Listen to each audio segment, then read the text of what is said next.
అభివృద్ధి సంక్షేమం రెండు కళ్లుగా కూటమి ప్రభుత్వం పాలన అందిస్తోందని కర్నూలు జిల్లా పశ్చిమ ప్రాంత అభివృద్ధికి ప్రాధాన్యత ఇస్తామని ఇన్ఛార్జ్ మంత్రి నిమ్మల రామానాయుడు పేర్కొన్నారు. కర్నూలు కలెక్టరేట్లోని సునైన ఆడిటోరియంలో మంత్రి Nimmala Ramanaidu 2026-27 budget out reach కార్యక్రమం నిర్వహించారు. ఈ సమావేశంలో రాష్ట్ర మంత్రి టీజీ భరత్ గుప్తా, జిల్లా కలెక్టర్ డాక్టర్ ఎస్ సిరి, ఎమ్మెల్యేలు doctor Parthasarathi, Boggula Dastagiri, KE Shyam Kumar, J Nageswara Reddy, joint collector Noorul Khamar, TDP జిల్లా అధ్యక్షురాలు Gudise Krishnamma, Mantralayam TDP incharge Raghavender Reddy, Aluru TDP party incharge Vaikuntham Jyothi, వివిధ కార్పొరేషన్ల చైర్మన్లు, డైరెక్టర్లు, జిల్లాధికారులు పాల్గొన్నారు. ఈ సందర్భంగా జిల్లా ఇన్ఛార్జ్ మంత్రి మాట్లాడుతూ మార్చి 31 నుంచి ఏప్రిల్ 4వ తేదీ వరకు రాష్ట్ర వ్యాప్తంగా ప్రభుత్వం బడ్జెట్ అవుట్ రీచ్ కార్యక్రమాలు నిర్వహిస్తోందని తెలిపారు.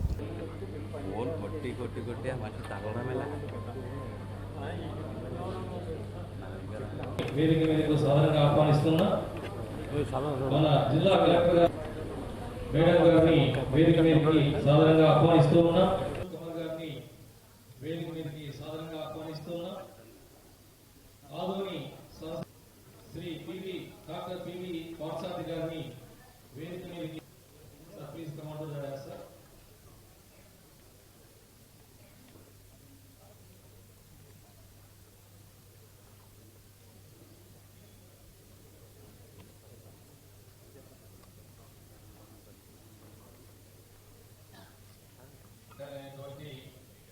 రాఘవేంద్ర రెడ్డి గారిని వేదిక మీదకి సాధారణంగా ఆహ్వానిస్తూ ఉన్నాం.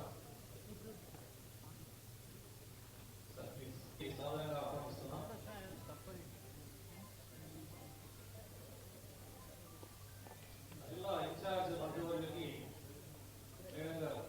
అన్నవరం మేడం గారిని పుష్పగుచ్చం ఇవ్వాల్సిందిగా రిక్వెస్ట్ చేస్తూ ఉన్నాం.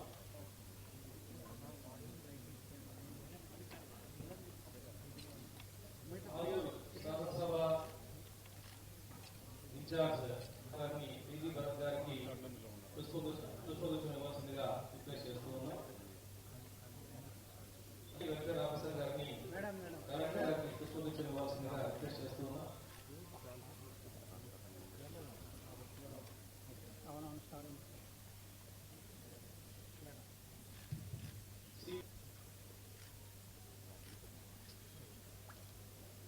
రెడ్డి గారికి పుష్పగుచ్చం ఇవ్వాల్సిందిగా రిక్వెస్ట్ చేస్తున్నాం.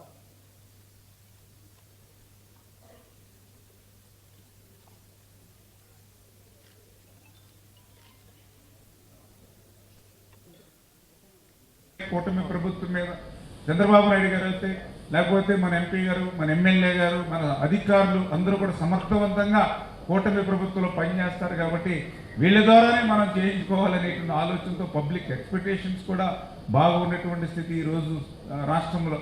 మరి ఇటువంటి స్థితిలో మనం చేసేటువంటి అభివృద్ధి సంక్షేమాన్ని స్పష్టంగా, అంటే ఇటువంటి క్లిష్టమైనటువంటి ఆర్థిక స్థితి ఉన్నటువంటి దశలో కూడా ఏ రకంగా మనం ప్రజలకు అభివృద్ధి సంక్షేమం ఇస్తున్నామో స్పష్టంగా మనం చెప్పవలసినటువంటి అవసరం ఉందనే విషయాన్ని సందర్భంగా తెలియజేసుకుంటూ, అందులో ముఖ్యంగా మీ అందరికీ తెలుసు, ఈరోజు సూపర్ 6 పథకాలని ఈవేళ మరి ఈ రాష్ట్రంలో ఈ కన్నీ విని ఎరగనటువంటి రీతిలో మరి ఈవేళ మనం అమలు చేస్తున్నటువంటి స్థితి.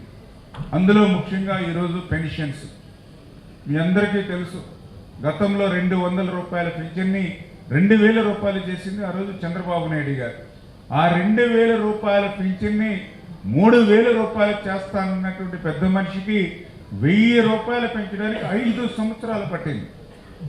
ఇది 2019లో ఆర్థిక సుస్థిరతున్నటువంటి దశలో, ఆర్థికమైనటువంటి పరిస్థితులు బాగున్నటువంటి దశలో అధికారంలోకి వచ్చినటువంటి ప్రభుత్వానికి 1000 రూపాయలు పెంచడానికి 5 సంవత్సరాలు పట్టింది. కానీ 2024లో ఆర్థిక క్లిష్ట పరిస్థితులు ఉన్నా కూడా ఇచ్చినటువంటి మాటకు కట్టుబడి ఆ యొక్క వృద్ధులు, వితంతులకి 4000 రూపాయలు, ఆ 4000 రూపాయలు కూడా ఏప్రిల్ నెలలో వాగ్దానం చేశామని చెప్పి ఏప్రిల్, మే, జూన్ 3000 ప్లస్ 4000 7,000 రూపాయలు ఆ గడప దగ్గర ఈరోజు ఈ ప్రభుత్వం అందిస్తున్నటువంటి పరిస్థితిని ఖచ్చితంగా ఈరోజు ప్రజలందరూ కూడా గుర్తుపెట్టుకోవాల్సిన అవసరం ఉంది.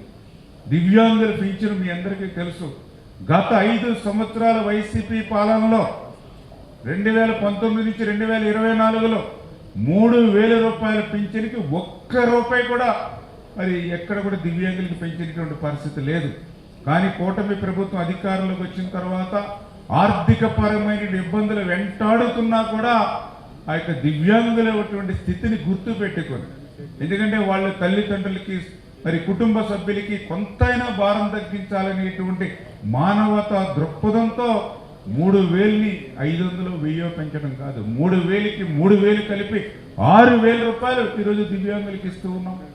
ఎవరైతే బెడ్ రీడన్ ఉన్నారో వాళ్ళకి 10,000 రూపాయలు, 15,000 రూపాయలు ఈరోజు పింఛన్ ఇస్తూ ఉన్నాం.